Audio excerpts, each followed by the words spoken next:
Captain Jack Murphy, former United States Marine and current wielder of the most sophisticated piece of human technology, according to the Galactic Council, a Swiffer wetjet, was having what he'd characterize as a distinctly below-average Tuesday. "I must be hallucinating," Murphy muttered, staring at the glowing purple tentacle that had just emerged from the supply closet he'd been about to access. "Either that or someone spiked my coffee again." He made a mental note to have another talk with Dave from accounting about appropriate workplace pranks. The tentacle extended further, followed by what appeared to be a gelatinous cube wearing what could only be described as a three-piece suit made of light.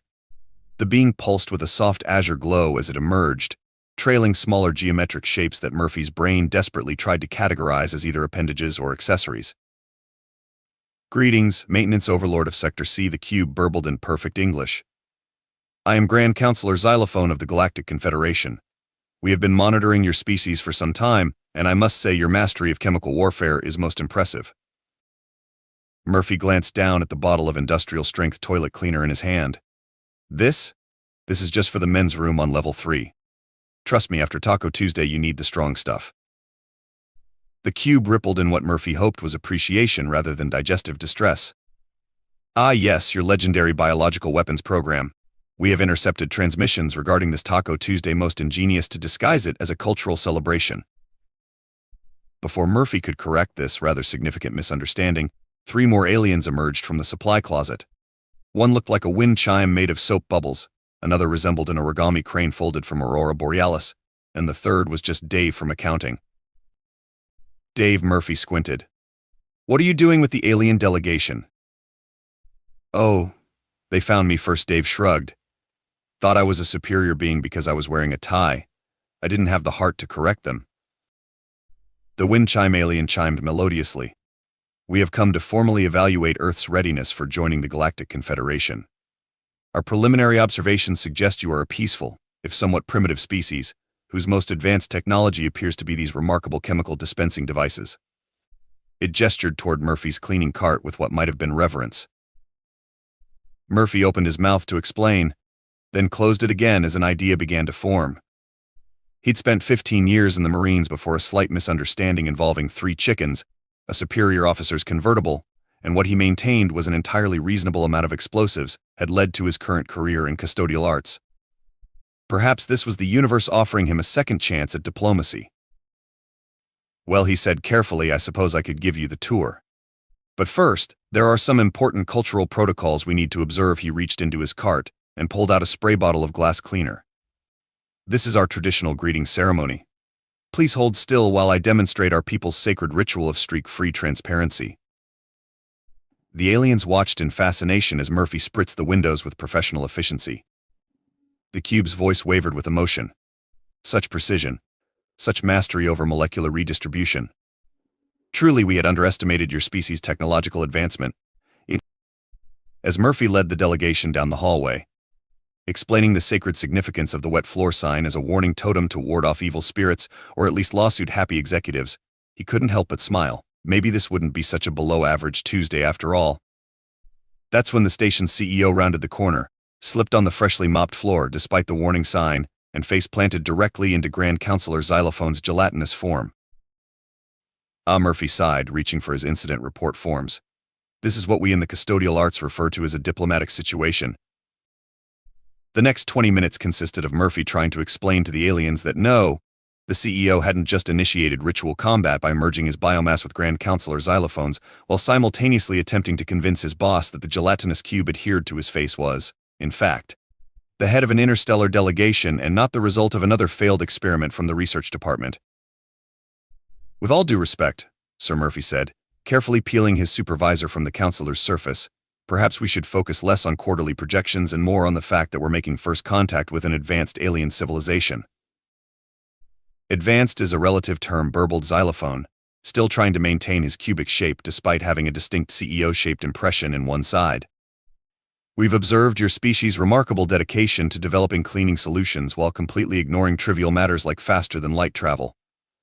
About that Murphy began, but was interrupted by the origami crane alien unfurling what appeared to be a scroll made of condensed starlight.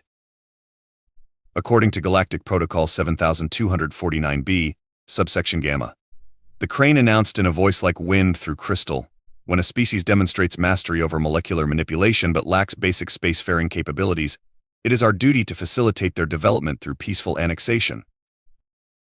Murphy's danger sense, honed by 15 years of military service and 2 years of breaking up fights over whose lunch was whose in the break room, started tingling.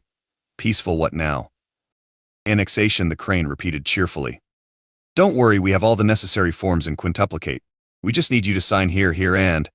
It paused, unfurling the scroll further until it reached the floor and continued unrolling down the hallway, approximately every 3 inches for the next 72 feet.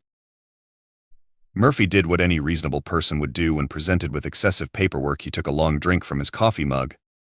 Unfortunately, his aim was slightly off due to the chaos of the situation, and a significant portion of his triple-shot espresso landed on the luminous scroll. The aliens gasped in unison. Even Dave from accounting looked concerned, and Dave's typical response to workplace crises was to put on noise-canceling headphones and pretend to be a potted plant. The sacred text, the wind chime alien, chimed in alarm. He has anointed them with the legendary battle brew. That's just coffee, Murphy tried to explain, but was drowned out by what sounded like a heavenly choir having a panic attack. Look what you've done now, Dave whispered. They think you've initiated some kind of ritual challenge. The last time an alien spilled liquid on a Galactic Council document, it started the Great Nebula War of 47392. How do you know that? Murphy hissed back. Dave shrugged. They've been talking to me for hours. Did you know their entire legal system is based on proper hydration and snack breaks? Before Murphy could process this information, Grand Counselor Xylophone began pulsing with an intense purple light. The human has invoked the ancient rites. We must respond according to tradition. The cube turned to Murphy and asked, in what was clearly meant to be a formal tone, what are the terms of your challenge, O wielder of the sacred solutions? Murphy looked at his coffee mug, looked at the terrified expression on his CEO's face, looked at Dave, who was already reaching for his headphones, and decided to lean into the absurdity of the situation. Listen here. You geometric son of a space curve, he growled, channeling his best drill sergeant voice. I've spent 2 years keeping this station running with nothing but industrial strength degreaser and sheer force of will.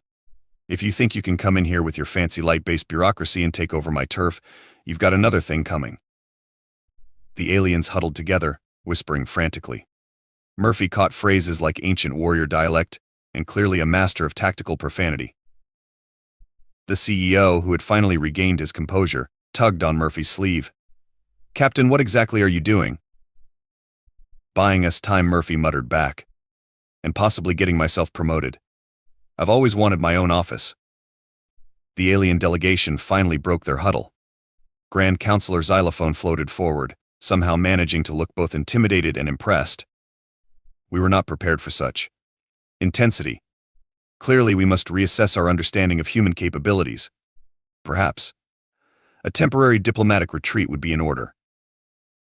You bet you're translucent behind it, would Murphy declared, taking another sip of coffee for dramatic effect. And next time, make an appointment like civilized beings. I just waxed this floor. As the aliens began backing toward the supply closet, the wind chime alien whispered to Dave, is he always this terrifying? You should see him when someone doesn't refill the coffee maker, Dave replied sagely. After the delegation had disappeared back through whatever dimensional portal they'd emerged from, leaving only a faint scent of lemon fresh cleaner in their wake, the CEO turned to Murphy with an unreadable expression.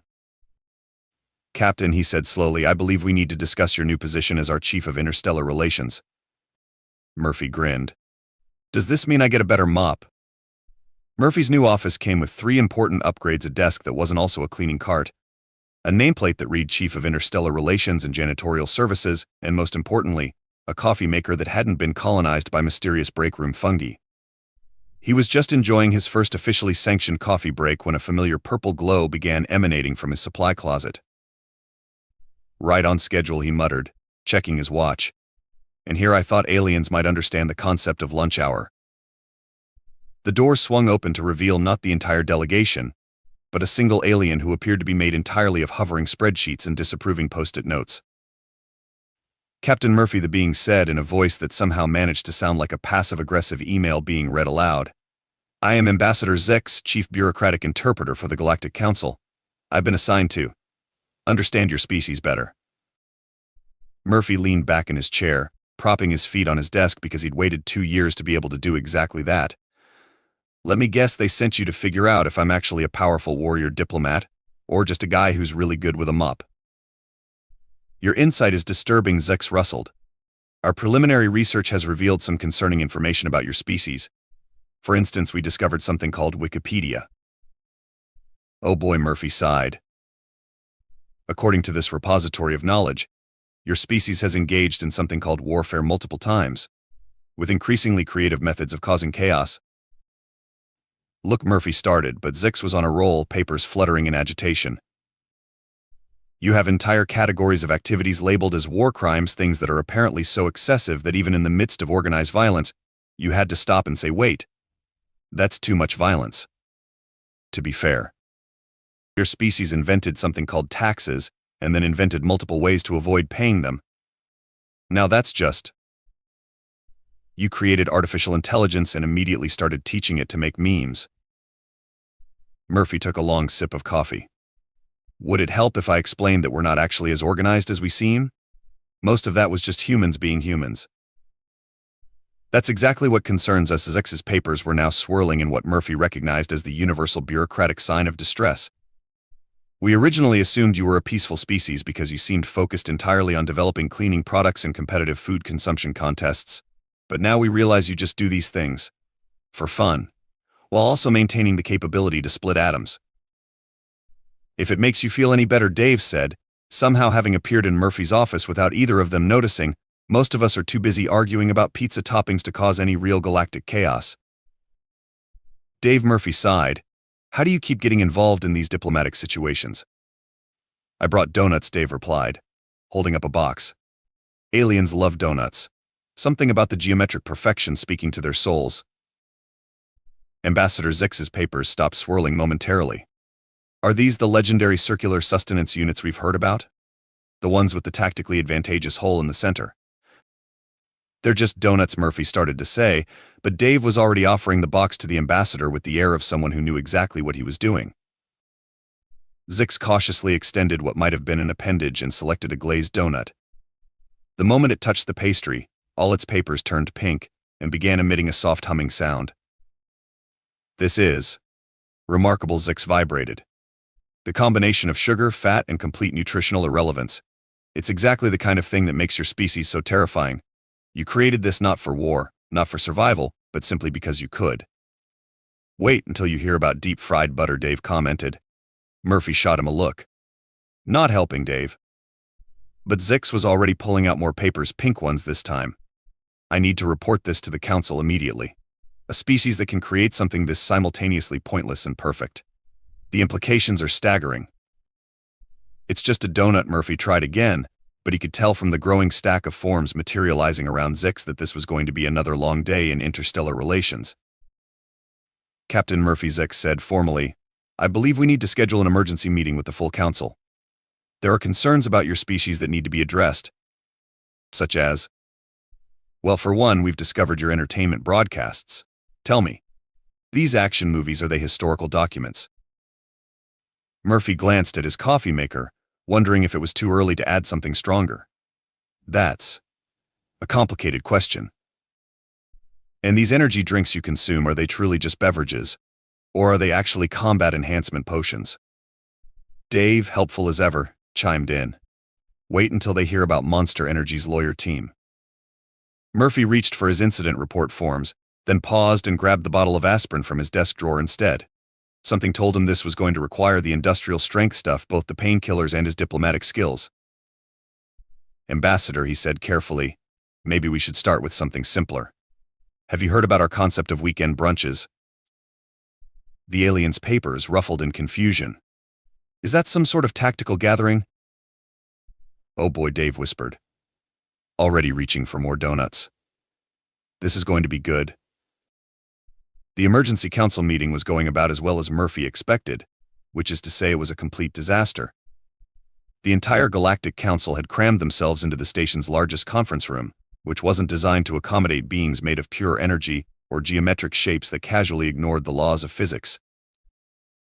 Let me get this straight, Grand Counselor Xylophone vibrated intensely. You're saying that humans created these energy drinks not as combat stimulants, but because you didn't think regular beverages were exciting enough. Murphy took a slow sip from his fourth cup of coffee. That's barely scratching the surface of questionable human beverage choices, but essentially yes. The wind chime alien chimed in distress. But our analysis shows they contain enough stimulants to make a Zorgax battle beast hyperventilate, and those have 6 cardiovascular systems. Look, Murphy tried to explain, humans just like to push things to their limits. Sometimes those things are beverages. Sometimes they're hot sauce. Sometimes they're constitutional democracies. About this hot sauce, Ambassador Zix rustled nervously, floating closer to Murphy's end of the conference table.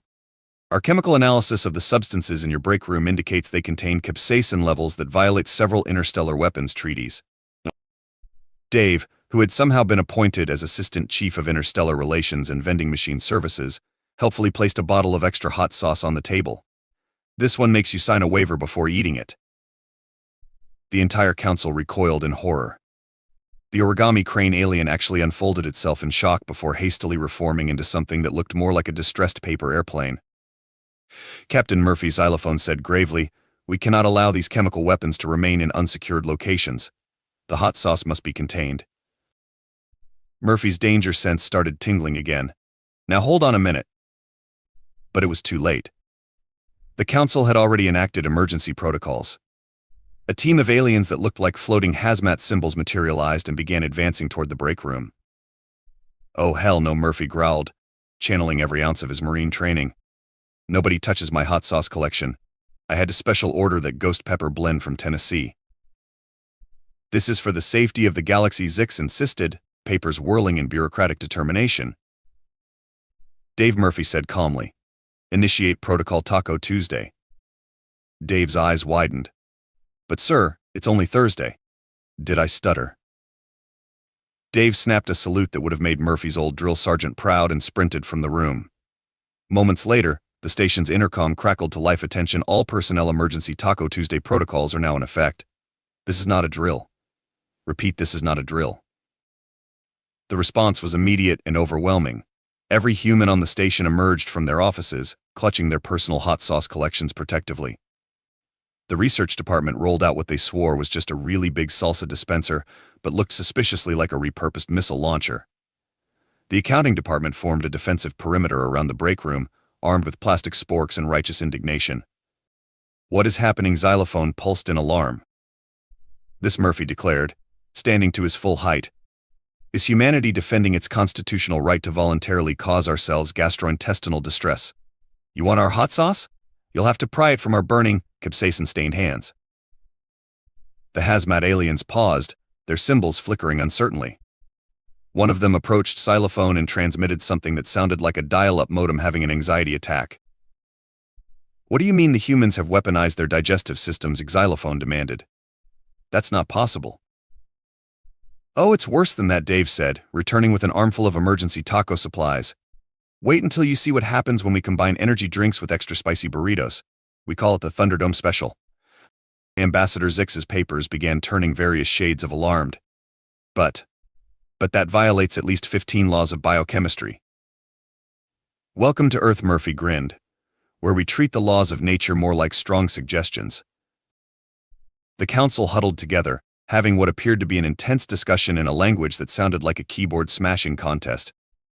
Meanwhile, the station's humans had begun constructing elaborate hot sauce fortifications, including what Murphy was pretty sure was a trebuchet made entirely of empty Taco Bell sauce packets. Finally, Xylophone floated forward. "Captain Murphy, perhaps we have been hasty in our judgment. It seems your species has developed defenses we hadn't anticipated."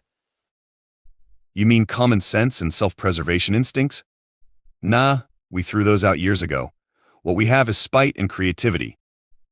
That, Zix rustled, "is exactly what concerns us." "Tell you what," Murphy offered, "how about we discuss this over lunch? Dave makes a mean 7-layer dip. Completely non-lethal, I promise. Most of the time." The aliens exchanged uncertain glances. Unless, Murphy added with a hint of challenge in his voice, "you're afraid of a little Earth cuisine."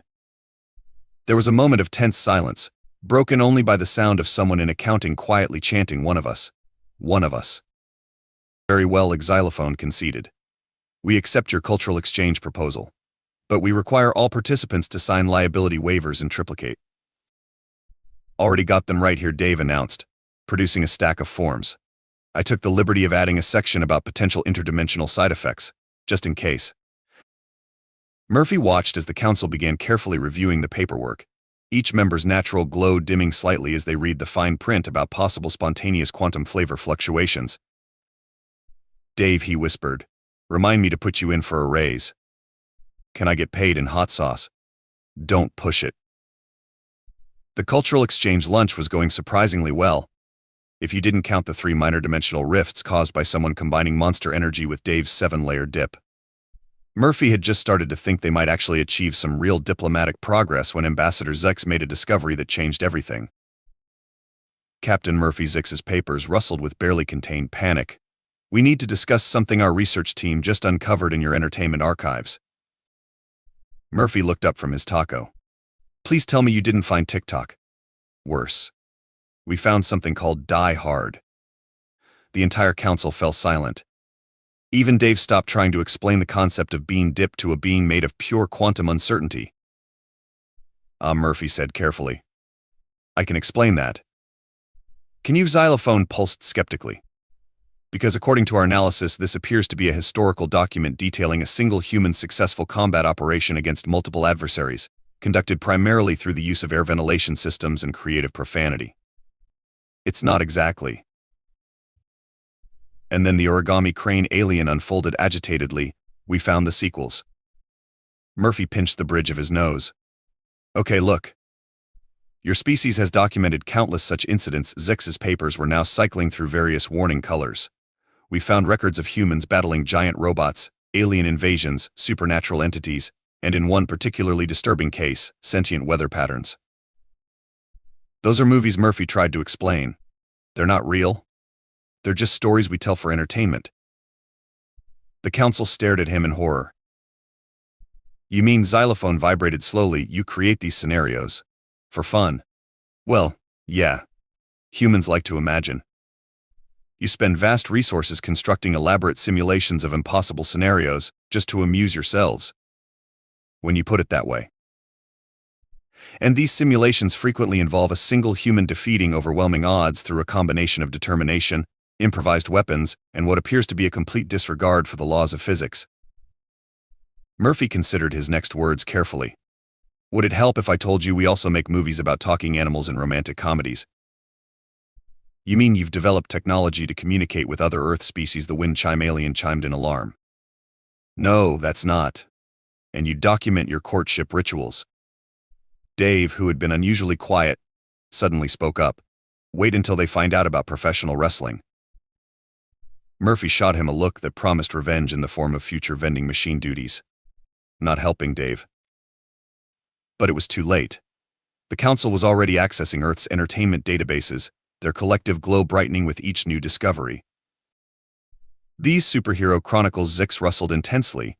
Are you saying humans regularly fantasize about gaining extraordinary abilities and immediately using them to engage in urban combat? Only on weekends, Dave muttered. Before Murphy could attempt damage control, a commotion erupted from the break room. 2 human employees were engaged in what appeared to be a heated argument over a missing lunch. That was my sandwich, one shouted. I clearly labeled it. Labels fall off, the other retorted. And anyway, how was I supposed to know your name was also Greg? The council watched in fascination as the argument escalated, complete with dramatic gestures and creative applications of workplace-appropriate language. Are they initiating combat? Xylophone asked nervously.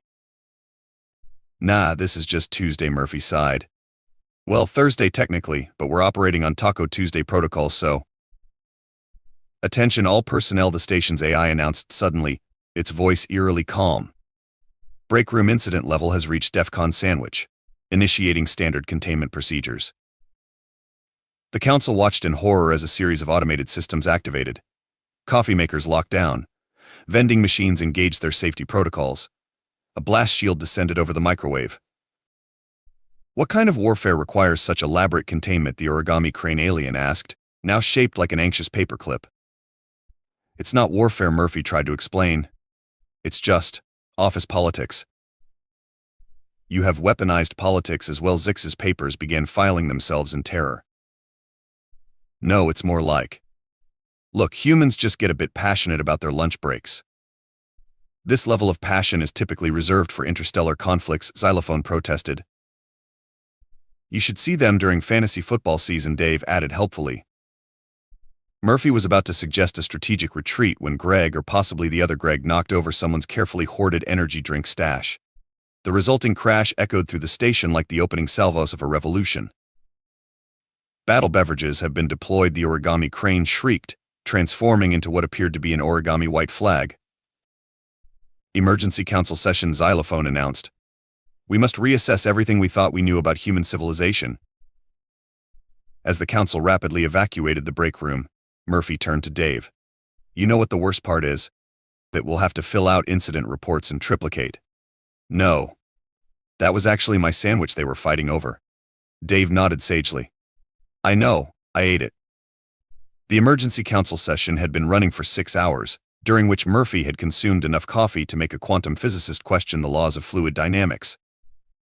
The council chamber, which was actually just conference room B with some hastily added space-time modifications, was filled with the gentle sounds of bureaucratic panic. After careful review of all available evidence, Grand Counselor Xylophone announced, we have come to a conclusion about humanity. Murphy braced himself. Dave Stress ate another donut.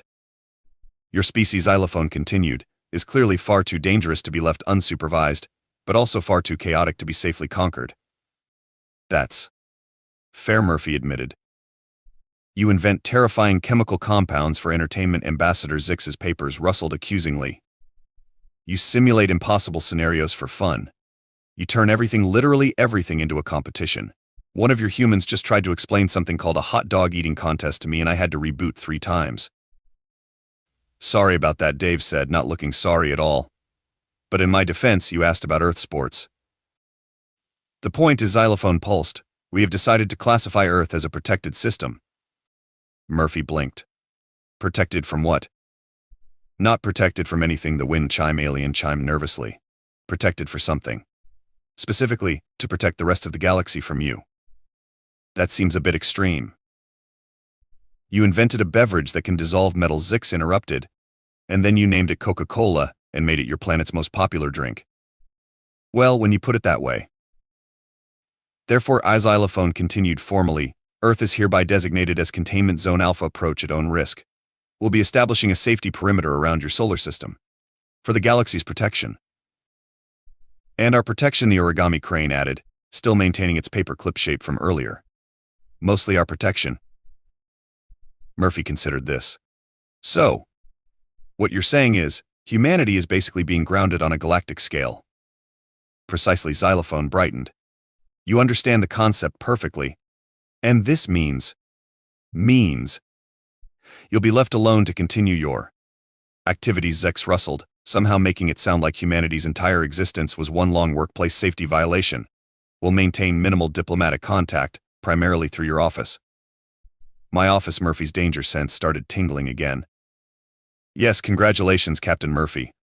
You are now Earth's official liaison to the Galactic Council, primarily because you're the only human we've met who seems to understand how terrifying your species actually is. Dave raised his hand. What about me? Zix's papers shuffled meaningfully, are either the most brilliant or most disturbing human we've encountered. We're still not sure which. Either way, you're also being promoted. To what? Murphy asked, dreading the answer. Chief of Human Containment Strategy and Snack Distribution. Dave pumped his fist. I knew the vending machine thing would pay off. The council proceeded to present Murphy with his new credentials, which included a badge that seemed to be made of crystallized bureaucracy and a manual titled So You're Responsible for Containing an Entire Species, a Guide to Interdimensional Incident Management. Just one last question, Murphy said as the council prepared to depart. What exactly made you realize humanity was too chaotic to safely interact with? The aliens exchanged glances. It wasn't the weapons, Xylophone admitted. Or the combat simulations.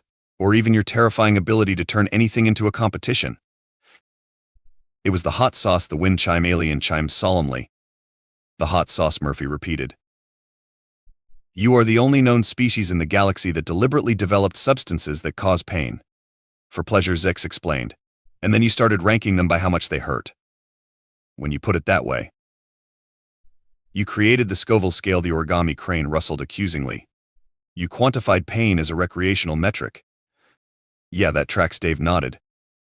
As the council filed out through what used to be the supply closet but was now apparently an interdimensional diplomatic portal, Murphy turned to Dave. So he said, "Want to get lunch?" "Sure. But maybe we should wait until the council is gone before we show them what wasabi is." Murphy grinned. "You know what, Dave? I think this is the beginning of a beautiful diplomatic crisis." Back in his office, Murphy added one final note to his incident report. Conclusion: Earth has been quarantined from the galactic community due to humanity's relationship with capsaicin and our concerning tendency to turn everything into a sport. On the plus side, I got a parking space out of it. Note to self: do not tell aliens about competitive eating championships. Some things the galaxy just isn't ready for. He paused, then added additional note: Dave is no longer allowed to explain human cultural practices to alien diplomats without adult supervision. The interpretive dance demonstration of the NASCAR rulebook incident must never be repeated.